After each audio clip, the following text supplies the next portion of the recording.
Supreme কোর্টে যদিও চাকরিহারা যারা যোগ্য চাকরিহারা তারা সন্তুষ্ট নন। কিসের ভিত্তিতে 19,000 নাম যোগ্য তালিকা দেওয়া হলো এই নিয়ে প্রশ্ন তুলছেন তারা। না হলে আবার পরবর্তী সময়ে এসএসসির ওপরে ভরসা রাখতে পারছেন না তারা। আবার পরবর্তী সময়ে যদি সংখ্যায় বিভ্রাট হয় তখন কি হবে?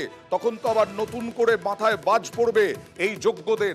সেটাই বললেন, সেটাই দাবি করলেন যে সমস্ত কিছু ঠিকঠাকভাবে যেন দেয় এসএসসি। 19,000 কিসের ভিত্তিতে বলছেন? হাইকোর্টের নির্দেশে চাকরি বাতিল হয়েছিল প্রায় 26,000-এর।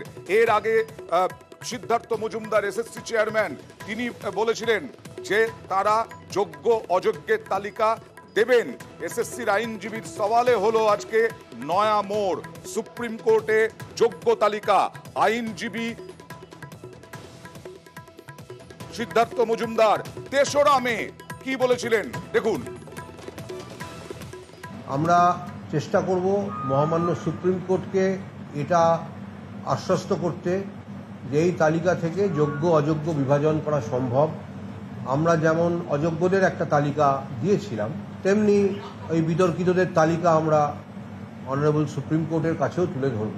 তাদের ব্যাপারে এখনো পর্যন্ত কোনো অভিযোগ নেই, সে ব্যাপারেও আমরা একটা পরিসংখ্যান অবশ্যই দেব। যারা কোনো দোষী নন বা যাদের টেইন্টেড হিসাবে চিহ্নিত করা যাচ্ছে না, আমরা অবশ্যই তাদের পাশে থাকছি।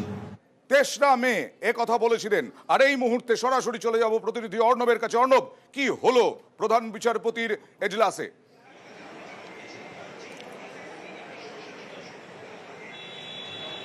দেখো, গত কয়েকদিন ধরে নিউজ 18 বাংলা যে খবরটা বারবার সামনে নিয়ে আসছিল যে এই 5,537 এসএসসির যে রিপোর্ট কলকাতা হাইকোর্টে বিচারপতি দেবাংশু বসাকে ডিভিশন বেঞ্চে দাখিল করেছিল এবং সেই যে জাজমেন্ট 22 এপ্রিলে সেই জাজমেন্টের 240 নম্বর যে প্যারাগ্রাফ, এই প্যারাগ্রাফে এসএসসি করছি যারা অনশনে বসেছেন, যারা আন্দোলন করছেন তাদের আর একটা বক্তব্য আসছে, একটু শুনিয়ে নি, তারপরে তোমার কাছে একদম বিস্তারিত জানবো।